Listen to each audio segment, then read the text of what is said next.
Thanks everybody for being here. I'm so excited, first of all, to see this many people here for this conversation, because obviously it's a conversation that applies to everyone that is starting a business. So thank you for being here. We're going to start with some introductions, and I'll kick it off. My name is Betsy Westhafer. I am a serious old-timer in all things Dayton entrepreneurial ecosystem. I've been involved in the entrepreneurial world here for about 20 years. I worked for the Dayton Development Coalition in the ESP program. I worked at Aileron. I co-founded and exited a tech startup here in Dayton. And now I have a company called the Congruity Group. And what we do is executive level strategic customer advisory boards. So what that means is we help our clients, the decision makers, C-suites of our clients, engage with the decision makers of their strategic accounts so that they're making their strategic decisions based upon input that they're getting from their customers. So that's what we do. We were based here in the hub until a month ago, and we're expanding and growing, and so we have just moved our offices to Centerville.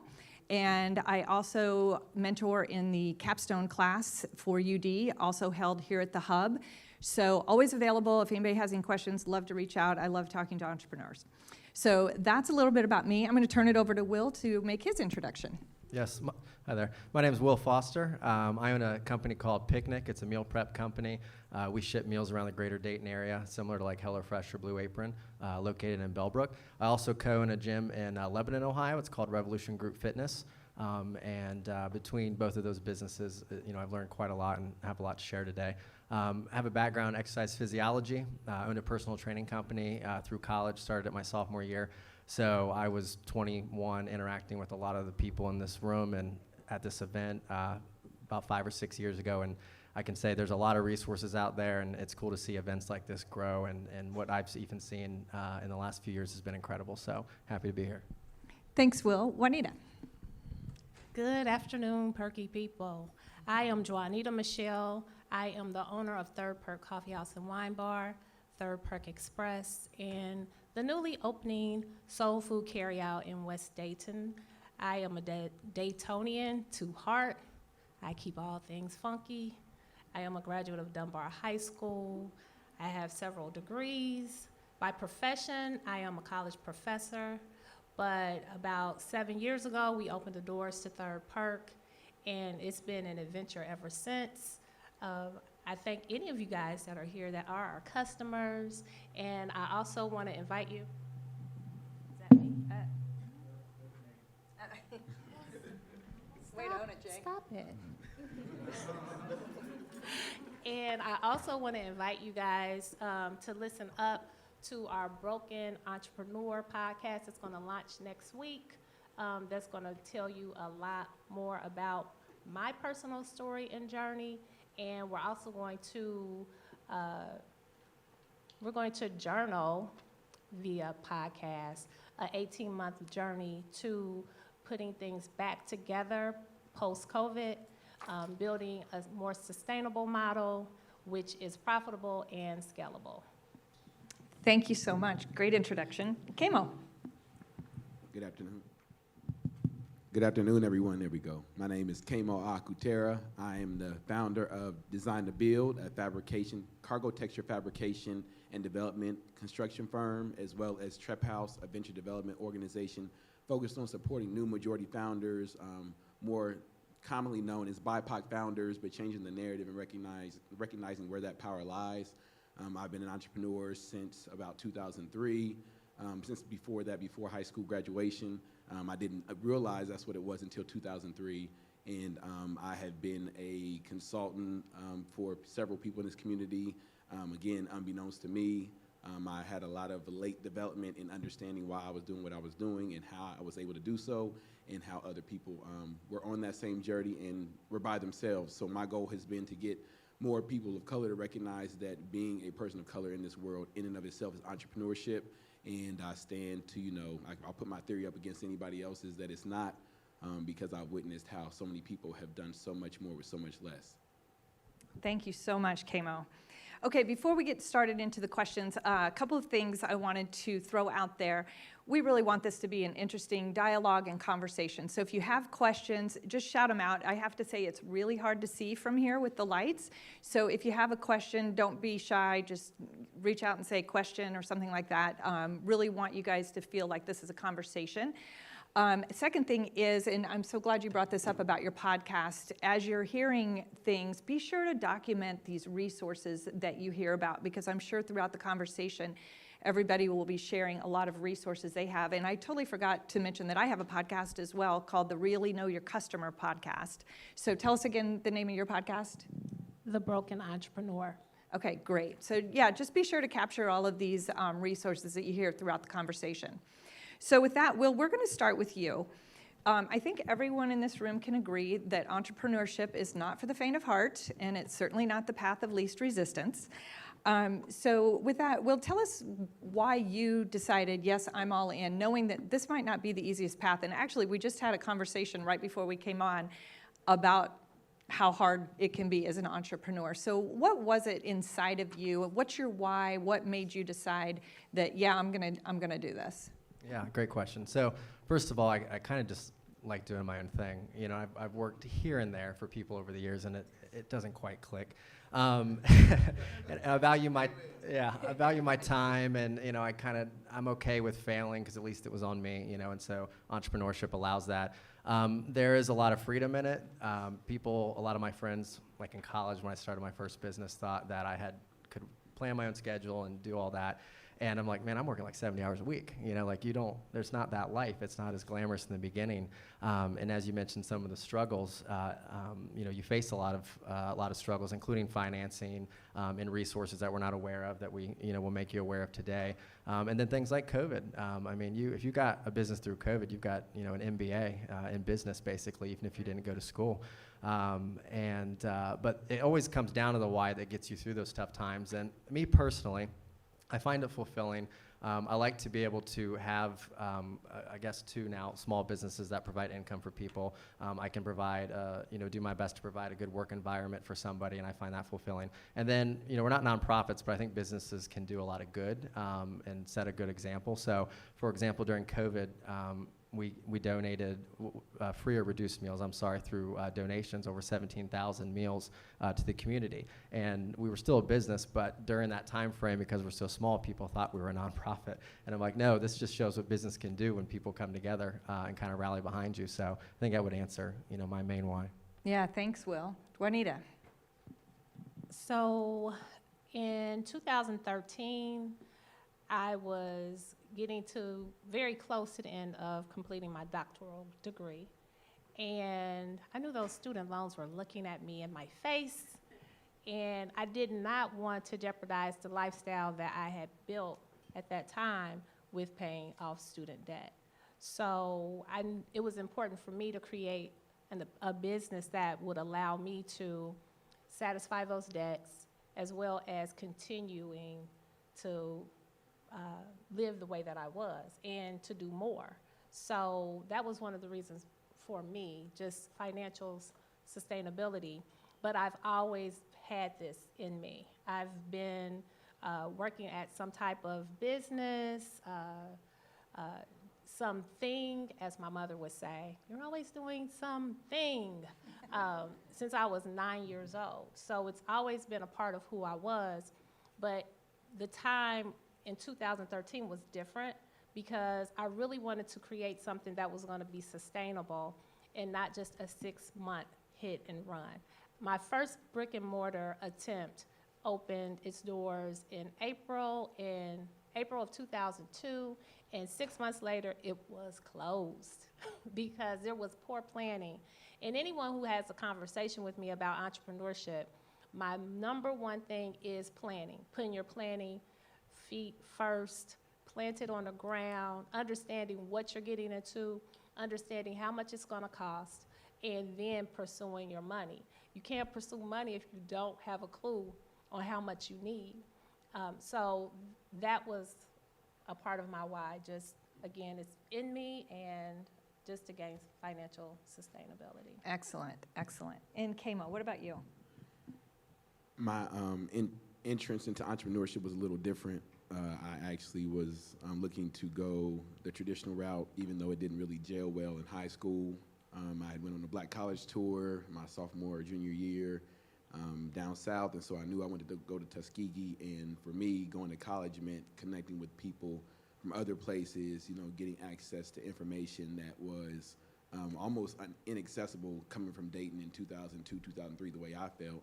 And in going down that journey, when I got to the very tail end to actually head out to school, my father ended up stealing my money to go to college. And so I was forced to be at a fork in the road in my life, you know, way earlier than I thought. You know, I was already at graduation of college at that point. So it's like, you know, to be here and not even going to college, not even getting out of Dayton in a time when you only have, you know, factory work or, you know, getting in the military or, you know, kind of just coming to the streets is like really the only options from where I came from. And so it was like a hard look at my life, and I knew that this was a deciding moment for me, and I knew that it would set the tone for the rest of my life. And I, you know, remember looking out the screen door at the rental car with all the stuff packed after my mom told me, you know, after 3 days, hey, you know, I guess your dad isn't showing up. Go ahead and unpack the car and go enroll at Sinclair. It was like, okay, this is like a movie. Even though it should hurt, I was so numb to it because I'm like, if I break down, I know that I could go a path that, you know, is astray from what I know I'm supposed to do. Even if I don't know what I'm supposed to do yet, I know that path is not it. And so entrepreneurship made sense. Like Will was saying, like the only thing that I knew at that time at 18 was it meant freedom. Like everybody that I knew that was an entrepreneur and had that word associated with them in the news or on TV or whatever, it was always like, this person lives to the beat of their own drum. You know, they're able to make a way for other people. And I didn't have the, you know, the understanding of impact at that time, but it was definitely a, you know, how can I help people with entrepreneurship, because I was already being groomed for liberation work in high school as well. So reading Rich Dad, Poor Dad, right after that was like, hey, I want to use these 4 areas, wealth, you know, that build wealth, credit, you know, the real estate industry, the financial markets, and starting businesses. I want to master these 4 areas and put myself through my own MBA program. And then I want to get enough understanding of these things to create a system that can give this same information back to the people that need it the most. And so that was my mission in 2003, and Trap House is literally the manifestation of, you know, that goal starting then to now. And so it was a long-term effort, and mine has always been impact, because it is the only thing that's shown to change cultures. The number one thing, not the only thing, the number one thing, beyond government intervention, donations, anything, entrepreneurship has changed whole countries and literally lifted people out of dire poverty with no other options. And it's the only thing that really can, is the people having the means to, you know, develop themselves and develop their communities. Wow, that was awesome, awesome. So let's continue that with something. When something like that happens, how does that change your relationship with money? How did that change your threshold for risk when it comes from money? Walk us through a little bit about how you and money engage after having something so devastating happen that is about money. Absolutely, absolutely. So it was a very twisted relationship I had with money after that, because, you know, my thought was, and I just really realized this past spring going through this program that's meant to help you kind of, you know, overcome, you know, childhood trauma and limiting beliefs, called the Boston Breakthrough Academy. And it had me realize that even though it thrust me into this impact entrepreneurship journey, I didn't realize until this year that in my mind, I had basically shut down from ever allowing myself personally to receive anything of real value, because my belief was in my own. I remember saying this after I was in this program, it helped bring it back to the forefront. And I was like, I remember saying to myself, if my own father would do this to me, then what would anybody else do when money was involved? And so I decided, like, I'm not dealing with money anymore as far as my personal need. I'm going to basically live this ascetic lifestyle and do all this work for everybody else, but I'm not going to allow myself to receive that, because somebody's just going to take it anyway. And so many in the community who know me know that it's been a heavy burden that I've carried, and people have told me, like, dude, you have to charge, you have to, you know, allow yourself to receive these things. But for me, the passion that I have for others recognizing their value and their potential has been more important than even my own personal needs. And it's been a lot to my own detriment. People get on me all the time. And this past year was the breakthrough moment for me to understand. Me calling my dad a rich jerk and saying I didn't want to be like him also meant that I didn't want to be rich in addition to being a jerk. And I didn't realize that again until this program. It's like, I can't group that in, even though it seemed like it was harmless, it really did create this division in my mind where it's like abundance is okay for everybody else, but not for me. Yeah, wow. I think there's a lot there that a lot of us have. I mean, we all know a lot of entrepreneurs that were like constantly told they're undercharging. And it's because of that inability. Somebody over there's choking. hit a little close to home, did I? Yeah, same. I get told that all the time, still, to this day. And so I think that's a pretty common. Thank you for sharing that. What about you, Will? What's your relationship with money when you first got started? How's that evolved? What challenges have you overcome when it comes to money? Yeah, so when you first get started, I mean, I have a degree in exercise physiology. I didn't sit through a single business class. I didn't sit through anything like that. Sometimes I shock people with my lack of knowledge of common business terms. I'm like, I know what that is, like when you tell me what it is, and I can explain it to you, but I'm sorry I didn't know the abbreviation. So with that being said, money I learned kind of from the ground up when I started Picnk. I'll focus on that one because that was kind of we talk about threshold, and my threshold, it got pretty high, and I did some pretty crazy things to get here. Food and beverage is, especially when you're 24, it's hard to get funding. You can go the private equity route, but I didn't know what I was doing, to be honest with you, at the time. And I said, I'm not going to take 6 figures from somebody and then do the thing. So I kind of just self-financed for a while. It was a scalable model in the beginning, and then I went out and got an investor for just a loan, angel investor, small loan of $15,000. And then as the months went on, I started to realize that I was going to have to go for it a little bit more, and it's really hard to get funding. And now, knowing what I know now, I probably could have gotten more funding back then, but what do you know in the beginning? So one thing I did know is that when I was in college, credit was very important to me, getting a good credit score. Nobody thinks about that at like 20, and you should. And I didn't know what exactly it was going to do for me, but I knew at minimum someday I was going to have a goal I wanted to pursue, and I was going to get access to capital, and I might have to do it myself. So what you're doing is you can't bet on this, but you really are believing in your ability to create things, which isn't something you can put on a screen and project for investors. I was fortunate that a couple of investors I developed a relationship with that it was one conversation and a check. That is very unique. So I put like $33,000 on credit cards because I was able to have that access due to the work I had done in college with my credit. That's obscene. Like, you don't do that. Not with the income I had coming in, not with what our sales are at. But I'm like, I knew. So eventually I was going to consolidate it. And I hope he's not in here, but I can't say anything. But I sat down with one of my first major investors, and I said, I want to reconsolidate this. This will give us a lot of flexibility, obviously. It's like 28% or something. He said, why did you do this? And I said, because I knew someday I'd find someone like you to write a check for me.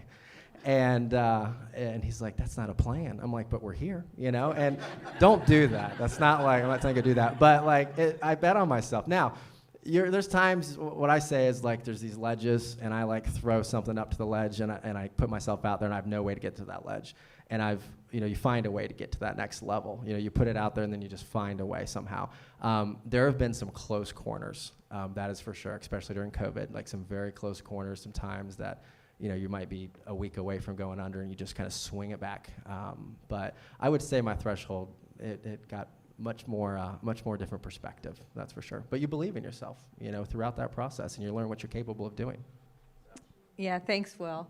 How about you? What was your threshold when you first got started, especially because you had commented that you didn't want to give up your lifestyle for entrepreneurship at the time. So walk us through your journey, and specifically as it relates to early stage funding.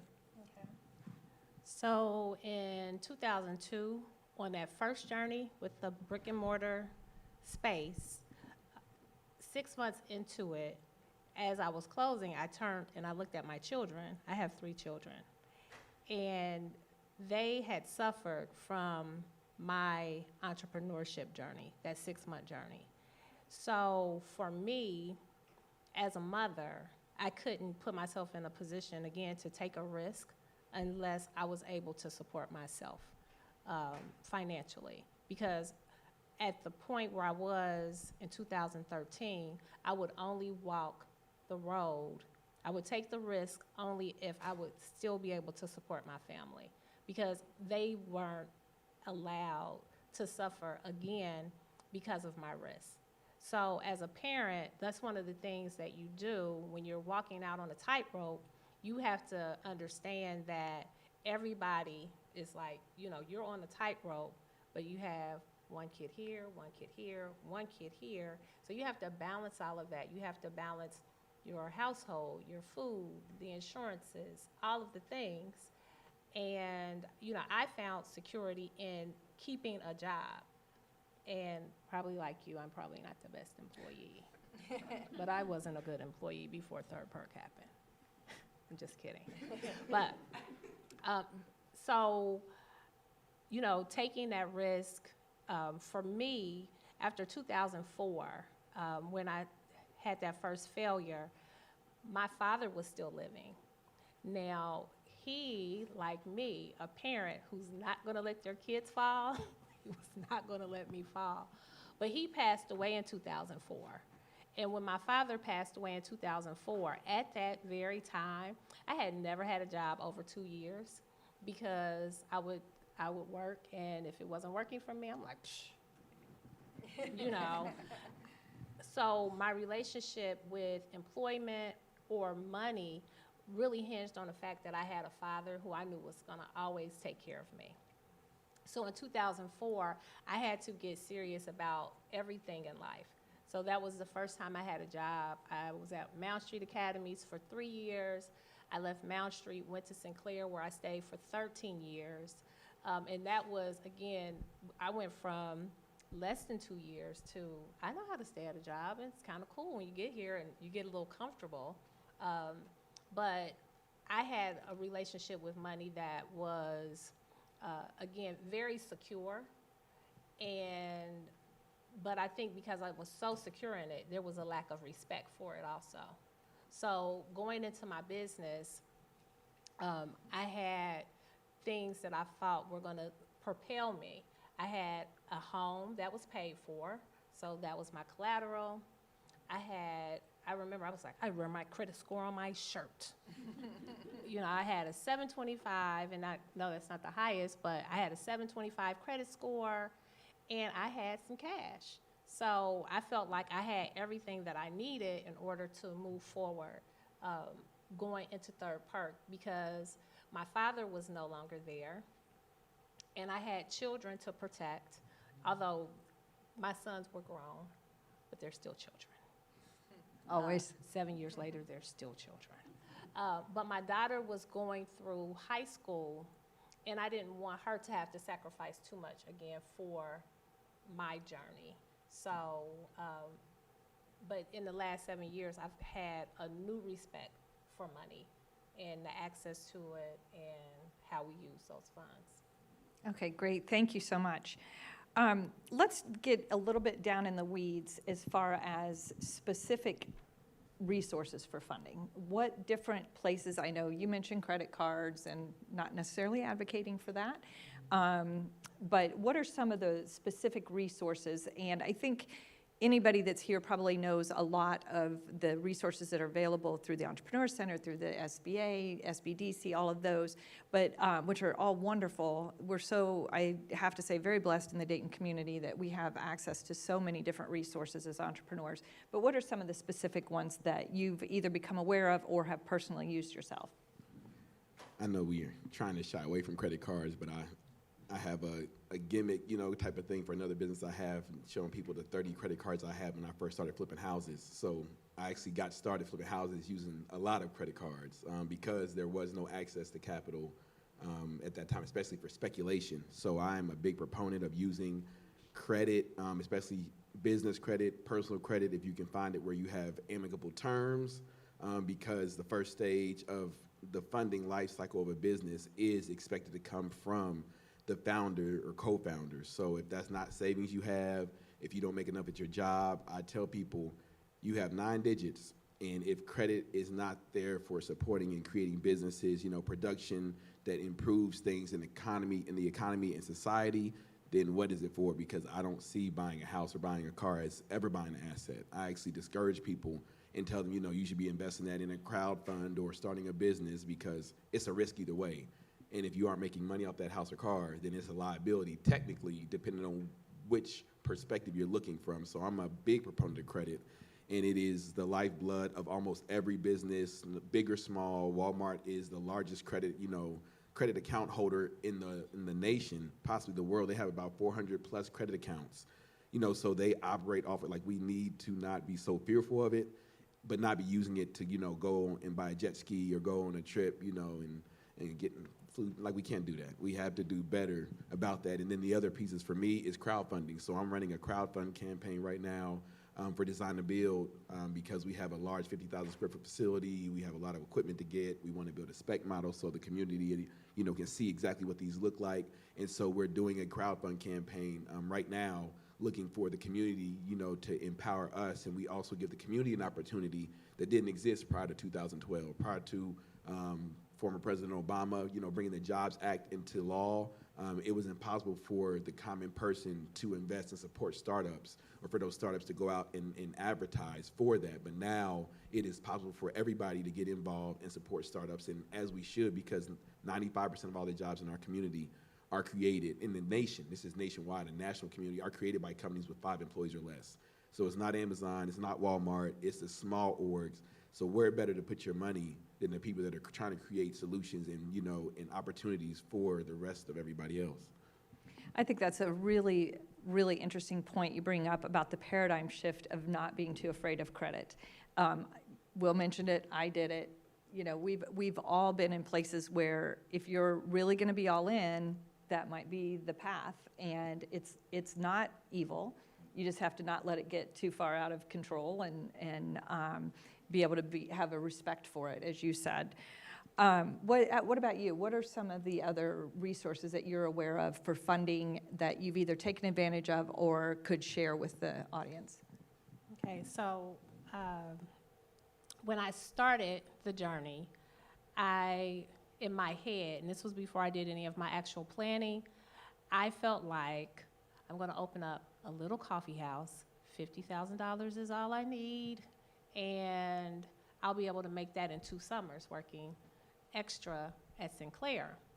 So I went to a trade show and learned very quickly that I need 4 times as much to be able to open a coffee house. And you're like, a coffee house? Well, that espresso machine is almost $20,000 by itself. And those are, again, doing the homework, understanding exactly how much money you need in order to go forward. So when I understood that I wasn't going to be able to have the money on my own, then I started looking for different sources. And we have so many resources in the city of Dayton. A lot of them, they're not going to be available for you. Just letting you know. One of the things, people say grants, and that's not a thing. It's not a thing. However, I did get a grant for my first business, but I got that grant because I was working with the Small Business Development Center, and I was talking to everybody about what I was doing. I went to the mayor's office. I went everywhere. Everybody knew that there was going to be a coffee house called Perk. It was coming.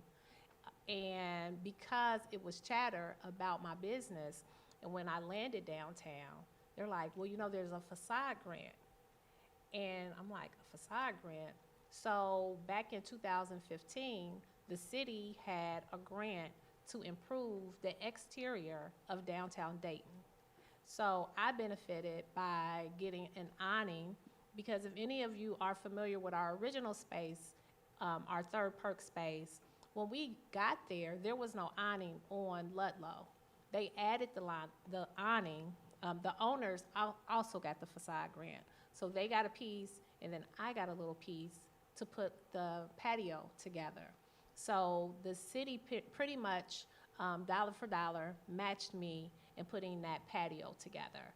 So, but that was because I was plugged into the local resources, which I am a strong proponent for you doing. When I knew that $50,000 was not going to be enough, then I also started my own crowdfunding campaign. I started something, I called it the 200 campaign. So my 200 campaign, if you lift up your cell phone right now, you probably have more than 200 names and numbers in your cell phone. So I set out to ask 200 people to gift me a $50 seed to go into the Coffeehouse. And I was very clear about that $50 gift. It is not it's a seed. You get to watch it grow, okay? You get to be a part of it, and you get to come and spend money in it. That $50 seed is, helping us launch something that we need in the city of Dayton. We didn't have it. We did not have it. And it wasn't a space in the city of Dayton where I wanted to go, where I felt comfortable, where I had my music, and it was funky. It didn't exist. So my goal was to raise $10,000.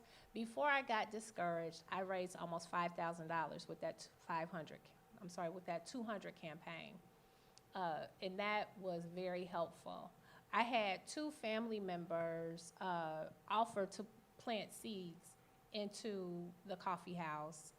And me, like you guys, I also utilized credit cards. When we were ready to open up those doors, I have extended myself as far as the monies that I had set aside, and I needed to then fill up the Coffeehouse with food. So I took that Amex, and me and Sam's Club and Gordon Food Services and all those spaces, I filled up the Coffeehouse with what was necessary with using credit cards. Awesome, awesome. Wow, I can't believe how fast this conversation's going because I have so much more I want to talk to you guys about. But I want to leave some time for questions. So let's start to bring it home. Will, what's the #1 piece of financial advice or funding advice you could give our audience today? Yeah, it kind of ties into what all 3 of us have said on stage. So I was a personal trainer, knew nothing about the food and beverage industry, and my clients wanted meal prep, and so I decided that I was going to start a meal prep company. Entrepreneur, see a void, fill it. So there wasn't much planning in the beginning. There wasn't much cash in the beginning, and so more planning, and I definitely should have started with more funding. I sit here today, and I truly think I could be 3 times further ahead than I am with just maybe 4 times what I started with. So definitely make sure you have enough money. Don't be afraid to take money. If they're going to give you a $120,000 loan, do not take 80 because you're scared of the other 40. Just don't do it. So make sure you have a plan and make sure you start with enough funding for sure. Thanks, Will. Juanita. So the question is, what is the one piece of funding or financial advice that you would give our audience? The big thing I would give to you guys is to save your money and make sure you're starting when you have sufficient money. If you start out on a journey and you know that you are already underfunded, then it takes you a while to fill up that hole so that you're operating in an even keel. So again, saving your money is very important. And then if there are 2 people who really love you, make sure you speak to those people and let them know exactly what you're doing and the risks that you are taking. And make sure that those people understand that maybe they should check on you and maybe they should be a resource for you if things get bad. So you want to have someone who can maybe fish you out of that hole that you may be digging yourself into. Thank you. Kémo. I would say definitely, make sure that you have a spreadsheet with your story. My crowdfunding platform, the guy that owns it, that's the thing that he said he always pushed. So when he got his MBA, he actually got his undergrad in marketing and he got his MBA with a focus on finance because it was all about the story and the spreadsheet. And so if you have a compelling spreadsheet to go with the compelling story, in a lot of cases, that can take you so much further than just the passion alone because then people can see that you plan. So even if you don't have a full business plan that's filled out with a bunch of text, I used a platform called LivePlan. I was not a finance person by any stretch. And LivePlan, using industry kind of standards and benchmarks, made it extremely easy to figure out what kind of projections I should be putting out there. So even if they are not actual hard financial data like past history, projections, people knowing that you've thought about it, that shows you've gone a step beyond just the language. you put numbers to it because, you know, men lie, women lie, and y'all know the rest. Thank you, Kémo. The one thing that comes to mind for me too is kind of non-traditional way of looking for additional sources of funding is the community support that we have here, specifically around the UD business plan competition. Wright State has a business plan competition, and not just if you finished first or second, but for example, in the UD business plan competition, they give away some money for marketing resources. They give away some legal resources. They give away some mentorship. There's a lot of other non-monetary type services that you can have access to that will help you further your business. So be sure to keep your eyes open to that. And I would add, it just takes proactive. You have to be proactive. Nobody's going to come up and say, hey, I hear you're an entrepreneur. Here's some money. It's not going to happen. So you have to be super proactive, I think. To bounce off that, every room I've been in like this, everybody in this room knows that we're always looking for funding. So be unapologetic and be shameless about it. You know, everybody needs to know at all times. Yeah, absolutely. So let's open it up for questions, and just shout it out if you have some questions. Betsy, I have a question. Sure. You guys talked about meeting with angel investors. How do you get people to want to have meetings with you? Because when I met with you and a couple of students from UD recently, we talked about not getting phone calls returned back when I was calling to ask people who weren't taking me seriously at the beginning. How do you get to them? Yeah, you want to talk about that? So I had an opportunity to open a cafe at the Dayton Mall in 2019. And at that time, I wasn't really in a position to open a new cafe. So I said to myself, if you can get $40,000, then we'll go ahead and we'll move forward in that project. And I asked who was in the Coffeehouse. I had some customers who were, always asking about, if there's anything you need or what can I do to help you do this or grow or what have you. Those are the people that you ask. Those are your angel investors. So I went to one customer and I wanted four people at $10,000 each. I went to one customer and, I think I said 8. I think it was $5,000 because $5,000 is a number that people don't get really, their stomach doesn't hurt so bad about it if they have it. So I asked him for $5,000 and he said, I'll give you 10. And then the next person, it was 2 gentlemen, and I asked him the same thing. They were together, however, the one gentleman gave $10,000, and invested $10,000, and then he later invested another $10,000 after my 4th person didn't pan out. And the 3rd investor came over at lunch. We were having lunch, and I was talking about what I was doing, and she said, "I'll be your person." So really, again, having that conversation and being transparent about what you need is how you get that help, because you may be sitting next to your help. So you don't always have to go look for people who are wearing a venture capitalist crown, because that money is very expensive. There is hard money out here. There is monies that you can get to support your business. Some of that money is going to hurt you way more than it's going to ever benefit you. I've seen some of it recently. So you want to make sure, again, that you're talking to, first, your inner circle and those who can afford to do it. Because the other piece of it is, if someone is too close, you don't want them, you don't want any financial strain on someone. So for those who can, it's nice if you can keep it close, if that's possible. Go ahead, Kémo.